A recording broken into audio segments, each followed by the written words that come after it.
Hi guys, तो recently मैंने HDFC में अपना अकाउंट खुलवाया। तो अकाउंट खुलवाने से पहले मैंने बहुत सारे डाउट्स थे, जैसे क्या क्या मुझे डॉक्यूमेंट चाहिए, कितना मेरा मिनिमम बैलेंस रहेगा और क्या क्या मुझे चार्जेस लगेंगे, और भी बहुत सारे डाउट्स थे। तो जब मैंने अकाउंट खुलवा लिया और सब मुझे जब पता लग गया तो मुझे लगा कि मुझे इस पे वीडियो बनानी चाहिए ताकि जिन जिन लोगों के डाउट हो उनके सब क्लियर हो जाए और उनकी थोड़ी हेल्प हो सके। तो इस वीडियो में हम इन्हीं चीजों के बारे में बात करेंगे। बट वीडियो स्टार्ट करने से पहले अगर आपको वीडियो अच्छी लगे तो उसे लाइक करना और अपना कमेंट सेक्शन में अपना ओपिनियन भी देना, ताकि यूट्यूब इसे ज्यादा से ज्यादा लोगों को दिखाए और लोगों की भी हेल्प हो सके। तो बिना किसी देरी के वीडियो स्टार्ट करते हैं। सो यहाँ पे सबसे पहला आप क्वेश्चन मुझसे ये पूछ सकते हो कि मैंने एचडीएफसी में अपना अकाउंट क्यों खुलवाया। तो एचडीएफसी से पहले मेरे पास एक पीएनबी का अकाउंट था जो मेरा स्कूल टाइम में खुलवा दिया था ताकि मैं अभी थोड़ी बहुत सेविंग्स कर सकूं, और वो अकाउंट मेरा जीरो बैलेंस अकाउंट था। और आपको पता है पीएनबी एक सरकारी बैंक है। अब मुझे एक प्राइवेट बैंक की भी जरूरत थी, क्योंकि आपको पता है थोड़े सरकारी बैंक में थोड़े जो काम होते हैं थोड़े स्लो होते हैं। तो यहाँ पे मुझे एक बैंक चाहिए था जो मेरे काम थोड़े फास्ट कर सके। तो यहाँ पे मेरा 3 प्राइवेट बैंक के ऑप्शन थे। सबसे पहला था एक्सिस, दूसरा था आईसीआईसीआई और तीसरा था एचडीएफसी। तो मैंने जो 2 कंसीडर करे वो थे आईसीआईसीआई और एक था एचडीएफसी। आईसीआईसीआई सौरभ के पास पहले से है, तो मुझे उसका थोड़ा यूजर एक्सपीरियंस पता था, उसने अपना जो एक्सपीरियंस मुझे शेयर किया था। और यहाँ पे मेरे पास दूसरा ऑप्शन था एचडीएफसी। अब यहाँ पे आप एक बात सोच सकते हो कि मैंने एचडीएफसी को क्यों पिक करा। अगर आप दोनों बैंकों की सर्विसेज देखोगे ना, वो आपको मोर और लेस सेम ही देखने को मिलेंगी। बट यहाँ पे मुझे एचडीएफसी से पर्सनल बेनिफिट ये हो रहा था कि उनकी जो नई ब्रांच खुली थी वो मेरे घर के बहुत ज्यादा पास थी, वॉकिंग डिस्टेंस भी थी, 5 मिनट में मैं पहुंच जाता ब्रांच में। तो मुझे ये एक मेजर बेनिफिट दिखा एचडीएफसी में, तो मैंने एचडीएफसी पिक करा। और एचडीएफसी में भी मेरे पास 2 ऑप्शंस थे। पहला था कि मैं ऑनलाइन खुला सकता हूं इनका अकाउंट, और दूसरा था कि मैं सीधा ब्रांच में जाऊं और वहां जाकर अप्लाई करूं। सो अगर मेरी ब्रांच दूर होती तो मैं एक बार को सोचता भी कि मैं ऑनलाइन अप्लाई करूं, तो मेरी ब्रांच इतनी पास है तो मैं सोचा कि ऑफलाइन जाकर ही खुलवाता हूं। सो सीधा मैं ब्रांच में गया और वहां जाकर मुझे एक बंदे ने रिसीव करा। उसने पूछा क्या करना है, मैंने बोला अकाउंट खोला है। उन्होंने कहा अच्छा बैठो, मैं आपको पूरा प्रोसेस समझाता हूं। तो वही सेम प्रोसेस मैं आपको भी बताऊंगा। और सबसे पहले उन्होंने मुझसे पूछा कि आप डॉक्यूमेंट्स लाए हो साथ में कि नहीं लाए हो। डॉक्यूमेंट्स क्या क्या पूछे उन्होंने। सबसे पहले बोला पैन कार्ड, दूसरा मुझसे पूछा आधार कार्ड, और बोला एक पासपोर्ट साइज फोटो लगेगी आपकी। और तीनों मेरे पास डॉक्यूमेंट्स पहले से थे वॉलेट में। तो मैंने कहा हाँ सारे डॉक्यूमेंट्स हैं। तो आगे हम फर्दर कंटिन्यू करते हैं। और यहाँ पे आप अपनी आईडी प्रूफ के लिए और डॉक्यूमेंट भी ले जा सकते हो।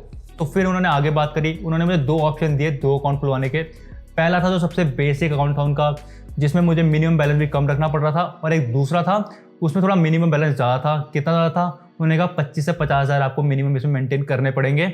और उसमें क्या एक्स्ट्रा बेनिफिट थे, उसमें मुझे 10 लाख की एक्सीडेंटल इंश्योरेंस मिल रही थी। और उसमें वो बोल रहे थे कि अगर आपके अकाउंट में 1 लाख से ऊपर अगर जाता है बैलेंस, वो ऑटोमेटिकली एफडी में कन्वर्ट हो जाएगा। और सपोज आपको वो पैसे चाहिए तो ऑटोमेटिकली आपकी एफडी ब्रेक हो जाएगी। उसमें एक बेनिफिट था।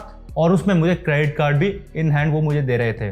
तो बट मेरे पास इतना पैसा नहीं था कि मैं उस समय उनको 50,000 रुपये दे सकूं। तो मैंने कहा मुझे बेसिक अकाउंट ही खुलवाना है। तो यहाँ पे बेसिक अकाउंट में मुझसे बोला कि आपको जो मिनिमम बैलेंस मेंटेन करना पड़ेगा इस अकाउंट में वो है 2,500 रुपये, और जो उस समय डिपॉजिट करना है वो था 5,000 रुपये। और जो मिनिमम बैलेंस है ना, आपकी ब्रांच टू ब्रांच वेरी करेगा। अगर आप अर्बन सिटी में रहते हो तो ये मिनिमम बैलेंस आपका 10,000 रुपये होगा। आप सब अर्बन में रहते हो तो ये 5,000 रुपये होगा।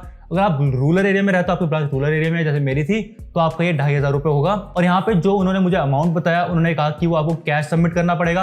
अगर कैश नहीं है तो आपको जो दूसरा बैंक है आपका पुराना बैंक, वहाँ से आपको चेक लाना पड़ेगा, वो आप सबमिट कर सकते हो और हम सब आपके बैंक में डाल देंगे। तो मैंने कहा कि मैं कैश दे दूंगा। साइड में एटीएम था, मैं एटीएम में गया, कैश निकाला और वहाँ से उन्हें कैश दे दिया। तो उन्होंने उसके बाद मुझे उनकी किट पकड़ाई। किट में क्या क्या देखने को मिला, तो उसमें मुझे इजी शॉप प्लेटिनम रुपए कार्ड देखने को मिला है, जो एकदम बेसिक कार्ड है इनका। और उसके बाद मुझे उसमें चेकबुक देखने को मिली, एक पतली चेकबुक थी, और पासबुक देखने को मिली साथ में उसमें। और उसमें मुझे अपना इंटरनेट बैंकिंग का पासवर्ड था, और उसमें कुछ ज्ञान की पुस्तकें थी। उन्होंने कहा आप उसे घर जाकर पढ़ सकते हो डिटेल में। तो ये चीज़ें मुझे उसमें किट में मिली। और अगर मैं चार्जेस की बात करूँ, एट प्रेजेंट तो उन्होंने मुझसे कोई भी चार्ज नहीं लिया।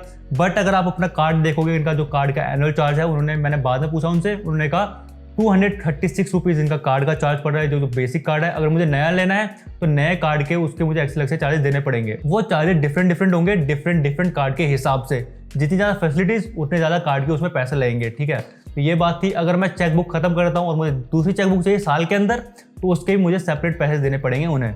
और जो पासबुक अगर खत्म होगी आप तभी लोगे, उसको एक्स्ट्रा क्यों लोगे आप। और यहाँ पे आपका थोड़ा बहुत इंटरनेट और जो मोबाइल बैंकिंग होती है उसके भी चार्जेस कटते हैं यहाँ पे। तो अपफ्रंट तो उन्होंने मुझसे कोई चार्ज नहीं मांगा, जो भी बाकी चार्जेस हैं वो आप के बाद में ही कटेंगे। तो यहाँ पे किट के अलावा आपको इनकी एक बैंकिंग ऐप भी देखने को मिलेगी। काफी इंटरेक्टिव बैंकिंग ऐप है इनकी, काफी इजी टू यूज है। उसमें आपका बैलेंस पता जाता है, आपकी स्टेटमेंट आ जाती है, आपके जो बेसिक काम होता है, आपको पैसे ट्रांसफर करना है किसी और अकाउंट में, वो जाता है। और उसमें अपना पे भी ऐड कर सकते हो, मतलब किसी को रेगुलर पे करते हो बार बार, तो उसमें आप ऐड कर सकते हो एक बारी में।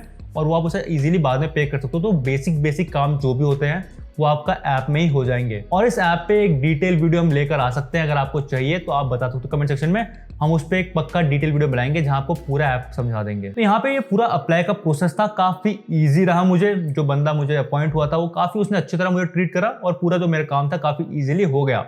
अब ये जो आपका एक्सपीरियंस है ये टू पर्सन वेरी कर सकता है। अब जो आपको पर्सन अपॉइंट होगा उस पर डिपेंड करेगा आपका एक्सपीरियंस। बट ये प्राइवेट बैंक है, यहाँ प्राइवेट बैंक में ये काफी अच्छी तरह ट्रीट करते हैं अपने एम्प्लॉयज को।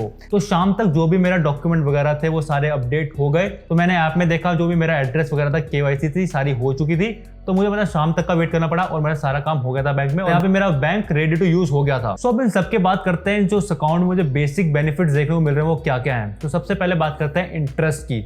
तो इंटरेस्ट जो अगर मुझे मेरा अकाउंट में 50 लाख से कम है तभी मुझे देंगे 3% का इंटरेस्ट। अगर मेरा 50 लाख से ऊपर पहुंच जाता है और 1000 करोड़ से नीचे होता है तब ये 3.5% का इंटरेस्ट देते हैं। और अगर आपका 1000 करोड़ से ऊपर पहुंच जाता है तब ये 4.5% का इंटरेस्ट आपको देंगे। और जो यहाँ पे 3% का इंटरेस्ट देखने को मिल रहा है ना मुझे, ये पीएनबी से ज्यादा है। अगर आप पीएनबी बैंक में देखोगे तो ये 2.5 होता है, बट जो प्राइवेट बैंक है आपको थोड़ा ज्यादा देते हैं 0.5। तो यहाँ आप आईसीआईसीआई देखोगे या आप अपना एचडीएफसी देखोगे, दोनों में आपको 3% का इंटरेस्ट देखने को मिलेगा। और यहाँ पे इसके अदर बेनिफिट्स की बात करें तो मुझे 1 लाख का एक्सीडेंटल इंश्योरेंस भी मिला है।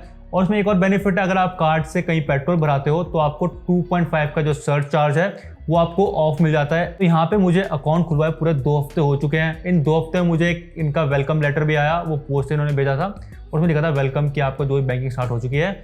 और अभी तक मुझे मेजर दिक्कत तो कोई भी नहीं आई। अब यहाँ पे एक मेजर रीजन था कि जिस वजह से मैंने अकाउंट खुलवाया है, जब वो काम पूरा हो जाएगा तब मैं उसके ऊपर एक डिटेल वीडियो लेकर आऊंगा और आपको पूरा एक्सपीरियंस शेयर करूंगा कि वो मेरा एक्सपीरियंस कैसा रहा। तब तक के लिए आप चैनल को सब्सक्राइब कर सकते हो ताकि आप वो वीडियो मिस ना करो। तो बस दोस्तों इतना ही था इस वीडियो के लिए। अगर आपको वीडियो अच्छी लगी हो, आपको पूरा डिटेल समझ आ गया होगा, पूरा एक्सपीरियंस पता लग गया होगा आपको मेरा, तो दोस्तों बस इतना ही था इस वीडियो के लिए। अगर आपको वीडियो अच्छी लगी हो तो वीडियो लाइक जरूर से करना और कमेंट करना ताकि यूट्यूब इसे और लोगों को भी दिखाए। तो बस यहाँ पे इतना ही था इस वीडियो के लिए। जय हिंद।